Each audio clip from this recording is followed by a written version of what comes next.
Hi, and welcome to the President's Forum podcast, where we explore innovation in higher education. Our guest today is Dr. David Schejbal, president of Excelsior University. In today's conversation, we'll explore the delicate balance between innovation and accountability in higher education. We'll also look for ways to improve governance and oversight processes in our evolving educational landscape. Let's get right to our discussion. Hi, David. Great to see you today. Good to be with you, Wes. Welcome to the podcast. We have a conversation today about something that we've talked a lot about at the President's Forum, accountable innovation. Tell me what that term means to you. Well, I think so. Two things. One is when people mention it, it makes it sound like there hasn't been accountable innovation, and I think higher ed has been actually extremely accountable, and it is one of the most heavily regulated industries in the nation. So we all know how that accountability works. But in terms of new innovation and how we can implement more metrics that would be easier to understand and that people would see as accountability, I think we should talk a little bit about learning outcomes. The challenge with learning outcomes, as you well know, is that nobody agrees on what they should be. And so we do not have any standards for degree levels or certificates. And so it's very difficult to say, well, these should be the learning outcomes. We tried to go down that route with competency-based education and having at least clarity on what students should know when they graduate, or at least programs that focus on what they should know. And as you and I well know, what made it extremely difficult to implement competency-based programs is a funding model, a Title IV model that focuses on rewarding students for inputs, for learning, and not for the outputs. So until some of that gets addressed, I think that any kind of output-based or outcomes-based measures are going to be extremely difficult to measure. Yeah, they are. There's no question about that. This is kind of the conundrum in higher education right now. It's, do you measure inputs or do you measure outcomes? And until we can get some consensus on that, that's going to be difficult. What would you say if you were kind of the higher ed czar and you got to make the decision? How do you measure to create the right kind of accountability? What do you measure? Well, at the very least, I think institutions should be held accountable for measuring what they say the outcomes of their degrees are, right? If you look at just about any website of any higher ed institution, it'll have information about the outcomes that they say their graduates have, whether it's critical thinking or emotional intelligence or whatever it is, right? And the reality is none of them actually measure it. They think that measuring it is by looking at what grades students get in courses, and those are courses that do not directly map onto those learning outcomes. So I think institutions should be required to stipulate what the learning outcomes are of their programs. And then they should be required to come up with actual measurements and ways that they're measuring those learning outcomes beyond just, students took some classes and got some grades. Right. You know, this whole term accountable innovation arose when we've had meetings with Department of Education officials who, when we talk innovation, sometimes you talk past other folks on this, because it's like, hey, innovation is just another word that some people use for change. Different. It's different. What we really need is accountable innovation. We need, I don't care if it's different. What I want is something that is proven better for students. Yeah. And so as we look at student outcomes and how you measure what is good for students, what are the student outcomes that are most important to you? Well, it's not just me. I think you ask any employer, what are the most important things that your employees ought to know? The answers are remarkably the same. Great ability to think critically, ability to think in terms of systems, emotional intelligence to be able to work with other people, resilience in times of constant change. Those are the fundamental learning outcomes. And the first 4 years after high school is a great time for students to be able to practice that stuff. It's pretty risk-free practice, right? That's the whole point about higher ed. And so if we're looking at traditional age students, curricula ought to be set up so that students can really test those critical aptitudes, and then the institution should have assessments that test whether students have mastered them. At the adult student level, it seems to me that we should probably start with testing students' aptitudes in those areas as a baseline, and then retest them when the student is about to finish the degree to see whether the student's improved. Let's talk about some things that we shouldn't be measuring. What doesn't make sense to measure or base accountability on that we might currently measure and base accountability on today? Some standard books that somebody says, oh, everybody should read this book and understand it. That would be a huge mistake. Right. Right. What are the inputs that are frustrating for you as an institution to have to track that have been tied to quality in the past? Well, I think so as we all know, students typically get measured on time spent learning. And so one of the challenging things with the current regulatory environment is anything from regular and substantive interaction with faculty and the way that's measured, what that means, how institutions have to report on it. It's often very challenging for adult student focused programs. Much of it doesn't fit the pedagogy. And so I think those are things that we need to rethink and be much more rational about how we approach pedagogy vis-a-vis adult students compared to pedagogy for students who are still growing up. Yeah, great point. Great point. Those are two different populations, and we're serving them in very different ways. Let me transition a little bit on accountable innovation. We talk about ways that we can measure outcomes for students. When we're talking about institutional innovation, changing the way that things operate in large systems, you've been very vocal about mergers and acquisitions in higher education. Can you give me and our listeners an idea of what type of innovation is needed in the systematic way that mergers and acquisitions are reviewed and dealt with the department right now and within institutions? Well, I think it's a mess right now. So at the institutional level, no institution wants to admit that it might be struggling because the minute it admits that, all kinds of bad things happen, right? Students might choose not to go there. Accreditors start to pay extra attention and start worrying. The department starts to worry, and it accelerates the downward spiral of many schools. So at the very least, we need some mechanism where schools can have private, confidential conversations with each other without risk to say, hey, I could really benefit from being a partner with you. And that not endangering either one of the partners of that conversation. So that's number one.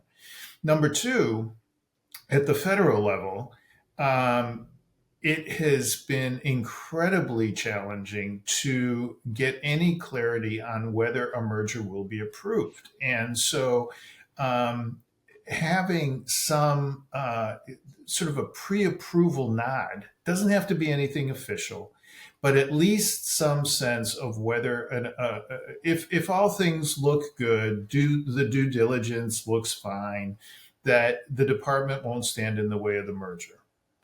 That will help, I think, a lot of institutions. And then finally, having the accreditors have a similar approach. In other words, give institutions some kind of informal read. I'm thinking of it like an informal credit evaluation for students who want to transfer in, right? You want to transfer in, You don't want to wait the 2 weeks to get your credit evaluation done formally. You just want to know, are you likely to get most of your credits taken care of? Right.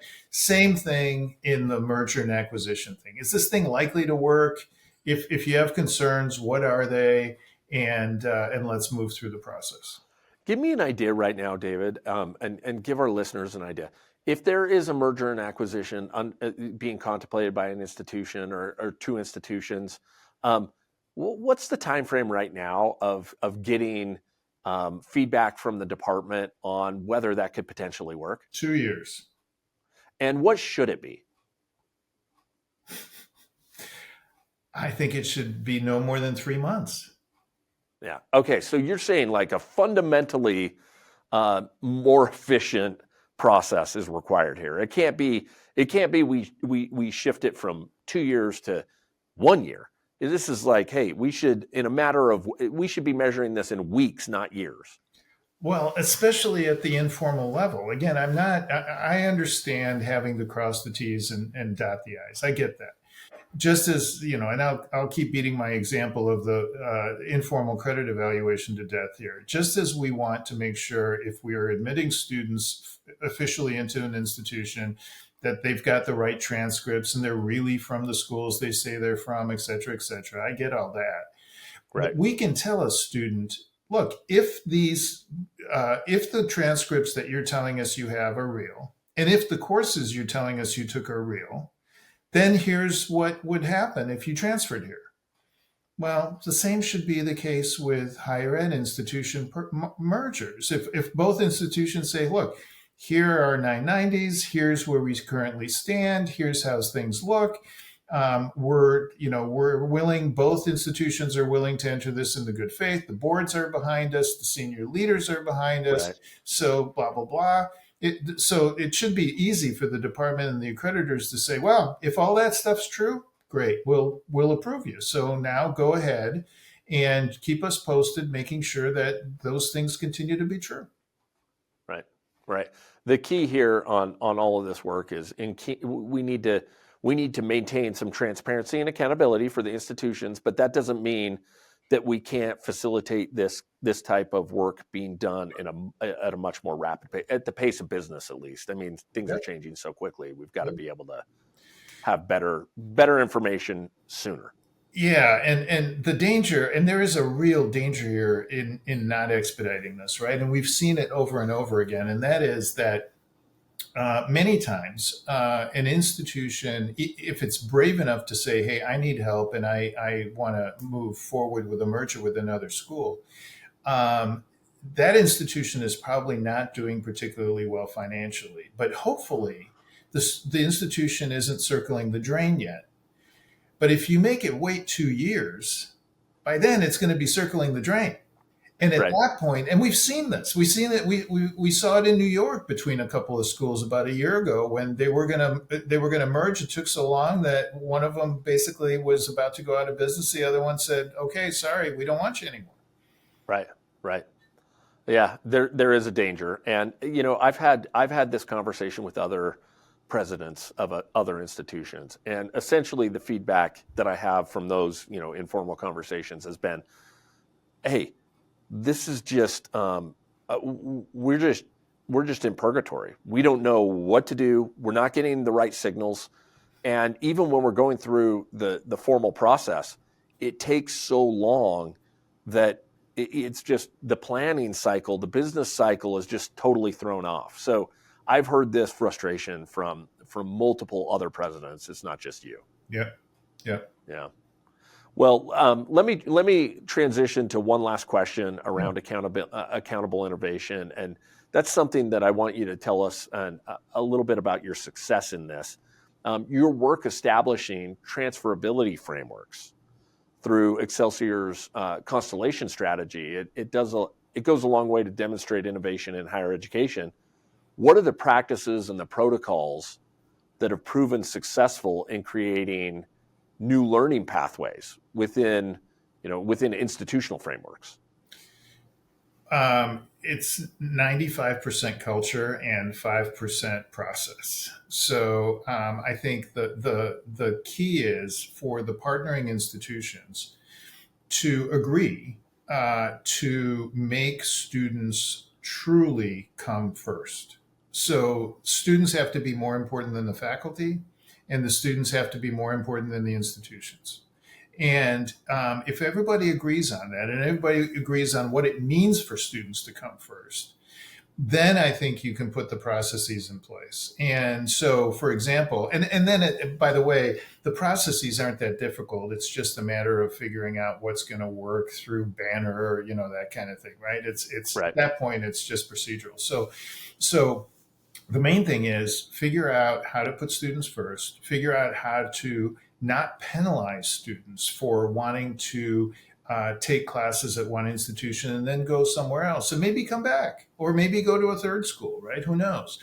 Right. But students have busy lives, especially adult students, and they need to take some time off. And sometimes the school that they're going to just doesn't work for them for whatever reason. And so let's not penalize students for that. Let's make it easy for them to pick up where they left off, continue on, and hopefully they'll finish somewhere. I love this. This explanation goes back to, I think, one of the most fundamental President's Forum values, which is putting the student first, placing the student at the center of everything that we do. And what I just heard you say is that once you have that in a transferability process, the rest of the process works itself out. Well, I mean, I don't mean to be Pollyannish about it. There's a little bit of work to do, but it's administrivia. It's flipping switches on computers and pushing papers around. The culture part is the tough part, though, is Absolutely. to align that, hey, we have to have the student issue first. Well, and we have to accept what that means. Right. So it's not just, there's lots of lip service. Every school, I don't know any school that would say, oh no, students don't come first here. Right. Yeah, Everybody's going to say the same thing. But really aligning the other issues around that. So putting that into the promotion and tenure process for faculty. Making sure that the procedures at the institution, the way the curriculum's structured, et cetera, actually benefits students. And then if it benefits faculty, that's great in the back end. But the bottom line is it needs to be for the students. It can't be for anybody else.